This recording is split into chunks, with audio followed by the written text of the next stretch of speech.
나옵니다. 지혜, 지식, 믿음, 신유 이렇게 시작해서 영분별 또 죽기까지 9가지 은사가 나옵니다. 물론 고린도전서에 또 다른 12가지 은사가 또 나오긴 하지만 이 은사라고 하는 것은 영어로 기프트라고 합니다. 그러니까 선물이에요. 그러니까 성령의 은사, 그러니까 성령의 선물, 성령이 주시는 선물, 하나님이 주시는 선물이라는 겁니다. 선물은 대가 없이 주는 거죠. 그래서 받으면 누구나 다 좋아합니다. 싫어하는 사람은 아무도 없어요. 특별히 하나님께서 주시는 선물이라고 한다면 이건 더할 나위가 없겠죠. 여러분, 고린도전서에 나와 있는 그 성령의 선물, 하나님이 주시는 선물 말고도 많은 선물을 준비하고 우리에게 내려주십니다.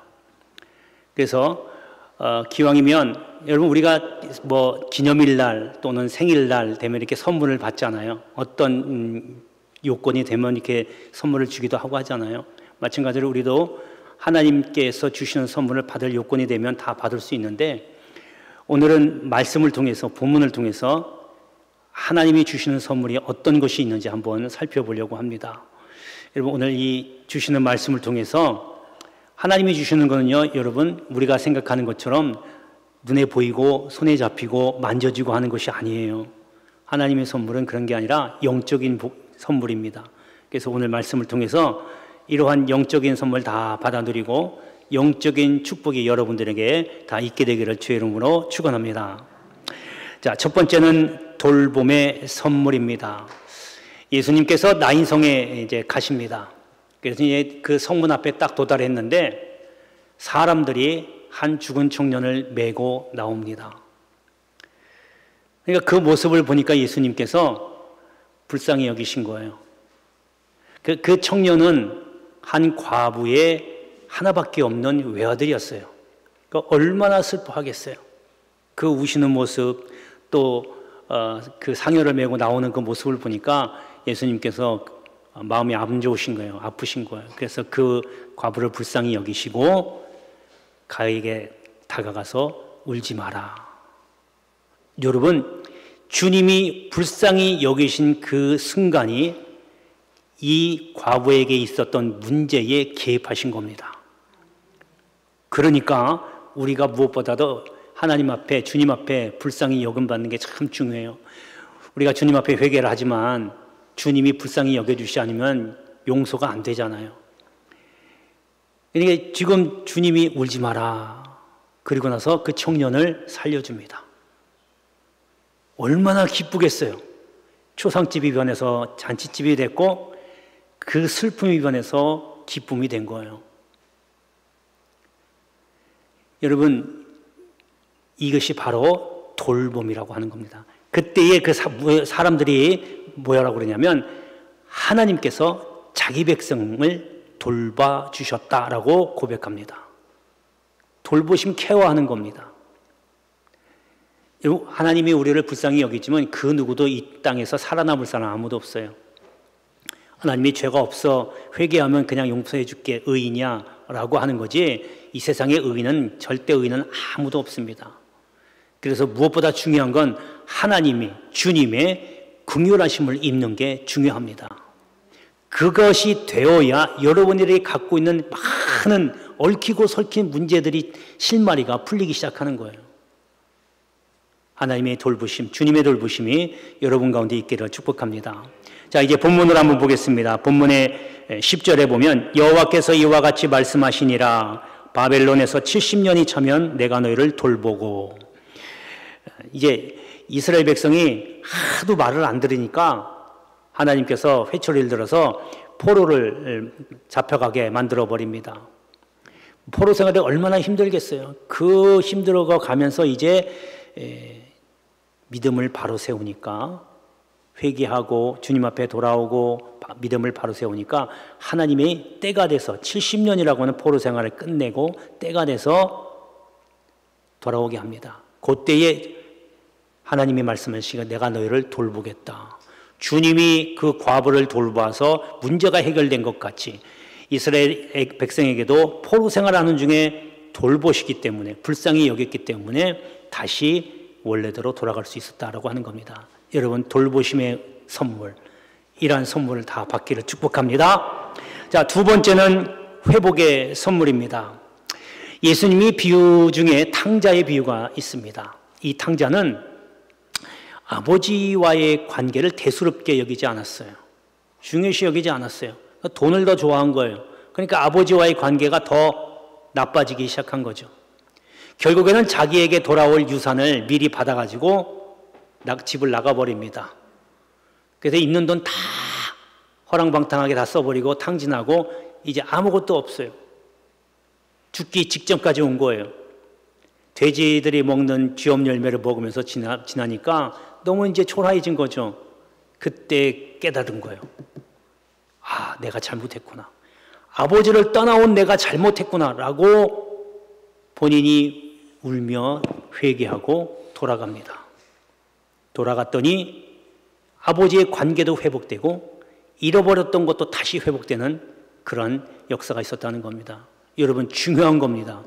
사람은 누구나 다 실수가 있고 잘 모르는 것이 있기 때문에 한때 잘못된 길로 갈 수 있어요. 중요한 건 빨리 깨닫고 회개하고 돌아오는 겁니다. 돌아오기만 하면 하나님이 회복시켜 주십니다. 여러분들이 무엇을 잃어버렸든지 무엇을 원하고 있든지 가장 핵심이 뭐냐면 관계가 틀어졌기 때문에 그래요. 탕자도 아버지의 관계가 잘못된 거잖아요. 문제는 거기에 있었던 거예요. 그래서 관계를 바로 했더니 잃어버렸던 거 다시 찾고 또 아버지와의 관계도 회복되었다. 여러분, 내가 무엇을 잘못했는지 먼저 인정하고 깨닫고 회개하는 것이 가장 중요하다는 겁니다. 그렇게 해야 여러분들이 잃어버렸던 거 다시 찾을 수 있어요. 그냥 마음건으로 하나님 앞에 기도하지 마시고 또 야 옛날이 좋았다라고 하지 마시고 그렇게 되길 원하면 아직 내가 돌아오지 못했던 것들이 있어요. 그냥 예배만 드린다고 돌아오는 게 아닙니다. 여러분, 하나님은 중심을 보신다고 했잖아요.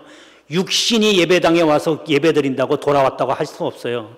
육신이 교회에 와도 이미 마음은 다 딴 데가 있고 세상 속의 즐거움만 다 자꾸 생각하고 있는데 어찌 하나님 앞에 회복을 원하시냐고요. 우리 올해 이제 이 표고 있잖아요. 이제 10월달 이제 다음 달쯤 끝나요. 이제 11월, 12월 2달 남았어요. 여러분, 이 세 가지 중에 몇 가지라도 지금 된 건지 아니면 진행되고 있는 건지. 그래서 지금 다시 한번 거듭 말씀드리지만 가장 중요한 건 내 잘못을 인정하고 회개하고 돌아오는 것. 마음으로 돌아와야 돼요. 마음으로 돌아오면 육이 따라오게 돼 있어요. 하나님 앞에 잘못하고 회개하면 내가 잘못했기 때문에 하나님 앞에 죄스러운 마음이 있기 때문에 다시는 그러한 죄를 저지르지 않으려고 애를 쓰는 거예요. 육신이 예배당에 와도 마음도 하나님 앞에 같이 오게 되는 거예요. 그러니까 여러분, 지금 예배를 드리면서 말씀 들어도 아직까지도 세상 것에 지금 생각이 지금 머물러 있는 사람들은 여러분 빨리 돌아오셔야 돼요. 예배 드리면서 제발 핸드폰 하지 마세요. 문자 날리지 마시고 핸드폰요 좀 두고 오세요. 가방 속에 넣든지 집에다 두고 오시든지. 핸드폰 하고 있다는 얘기는 뭐예요? 껍데기는 지금 예배당에 와 있지만 마음은 이미 딴 데가 있는 거예요. 그러면서 어떻게 자식 잘 되기를 원하고 회복되기를 원하냐고요. 두 개 아직 원하지 마세요. 주님 분명히 말씀하셨잖아요. 하나님과 물질을 겸하여 섬길 수 없다. 물질 원하고 세상 원하면 세상으로 가시고 안 그러면 하나님 앞에 와서 정성스럽게 마음을 다해서 하나님 앞에 예배드리라는 거예요. 그러니까 예배드리면서 딴 생각하지 말고 이거 하지 말고 또 말씀 드릴 때 말씀만 들으세요. 왜 성경 보지도 않던 성경 쳐다보고 그러냐고요. 제가 보라고 할 때만 보셔요. 집중하시란 말이에요. 그것이 시작이 되면 회복의 역사가 일어나게 될 줄로 믿습니다. 할렐루야. 자, 이제 본문에 보겠습니다. 본문에 10절 마지막 부분에 보니까 이곳으로 돌아오게 하리라. 이제 포로에서 원래 살던 곳으로 돌아오게 한다는 말입니다. 그리고 11절의 말씀처럼 너희를 향한 나의 생각은 너희에게 미래와 희망을 주는 것이다 라고 이렇게 말씀하고 있습니다. 유다 백성은 하나님과의 관계가 지금 단절됐어요. 하나님 말씀에 순종해야 되는데 선지자를 통해서 돌아오라고 그렇게 외쳤는데도 너는 지져라 해버리니까 결국 하나님이 회초리를 들어서 포로로 들어가게 만들어 버립니다. 그곳에서 얼마나 많은 고생했어요. 여러분 이렇게 고생하고 힘들 때는 바로 나를 돌아봐야 되는 거예요. 그래서 하나님 내가 잘못했군요. 우리 이스라엘 백성이 하나님 앞에 범죄했습니다라고 눈물 흘리며 회개하니까 하나님 때가 돼서 돌아오게 하겠다라고 하는 겁니다. 여러분 남 탓하지 말고 나에게 하나님과 관계가 무엇이 어떤 것이 어긋나 있는지를 먼저 발견하고 기도하면서 찾으면 여러분 하나님이 전에 여러분에게 주셨던 그 은혜가 다시 한번 회복될 줄로 믿습니다. 우리 연무대 교회도 이전에 하나님이 주셨던 은혜가 다시금 회복되는 놀라운 기적의 역사가 나타나게 될 줄로 믿습니다. 자, 마지막 세 번째는 응답의 선물입니다. 예수님께서 십자가에 못 박히실 때 왼쪽과 오른쪽에 강도도 함께 십자가에 매답니다. 자, 그때 왼쪽에 있던 강도가 예수님 보고 네가 그리스도가 아니냐? 너와 우리를 구원하라. 십자가에서 내려오게 하라. 이렇게 하는 겁니다. 예수님이 아무 말도 안 하십니다. 여러분 여기서 주는 메시지를 잘 들어보세요. 주님 앞에 불평하고 비난하고 원망하는 자에게는 기도가 응답이 없다라고 하는 얘기입니다. 그러니까 감사로 하셔야죠. 근데 오른쪽에 있던 강도는 왼쪽에 있던 강도를 나무라면서 주님 앞에 이렇게 얘기합니다. 우리가 한 행위에 대해서 보응을 받는 거지만 이분은 아무 죄가 없다. 그러면서 주님 앞에 부탁합니다. 주님 나라에 임하실 때 나를 기억해 달라고. 그때 응답합니다. 오늘 네가 나와 함께 낙원에 있으리라. 할렐루야. 할렐루야. 자신의 죄를 철저히 회개하고 하나님 앞에 울며불며 간구하니까 하나님이 응답하셨다는 거예요. 주님이 응답하셨다는 거예요. 기도해서 응답받는다는 모습은 바로 이런 겁니다. 하나님 앞에 내 죄를 고백하고 철저하게 죄인임을 고백하면서 나는 무능합니다. 잘못했습니다라고 고백하면 주님은 반드시 응답을 해 주십니다. 할렐루야. 자, 이제 본문을 보겠습니다. 본문의 12절에 보니까 너희가 내게 부르짖으며 내게 와서 기도하면 내가 너희들의 기도를 들을 것이요 너희가 온 마음으로 나를 구하면 나를 찾을 것이요 나를 만나리라. 여러분 이스라엘 백성이 포로 생활하면서 자기들의 죄를 철저하게 고백하고 회개하고 기도했더니 하나님이 응답하시겠다는 거예요. 응답하셨다는 거예요. 그 응답이 뭡니까? 지금 이스라엘 백성에게는 가장 중요한 게 옛날에 하나님이 주셨던 그 은혜의 회복, 다시금 돌아가서 귀환해서 이스라엘 백성, 하나님의 백성으로서 사는 것, 이것을 주님 앞에 구했더니 주님이 응답하셨다 하는 겁니다. 여러분은 무엇을 하나님 앞에 구하고 계십니까? 그냥 달라고만 하기 전에 그 전에 내가 하나님과 관계를 어떤 상태에 있는지를 먼저 점검해 보십시오. 그래서 여러분 오늘 올해 주신 하나님의 저 표가 여러분이 먼저 관계에 어긋나는 이 관계를 하나님과의 다시 회복하게 되면 저 세 가지는 그냥 이루어집니다.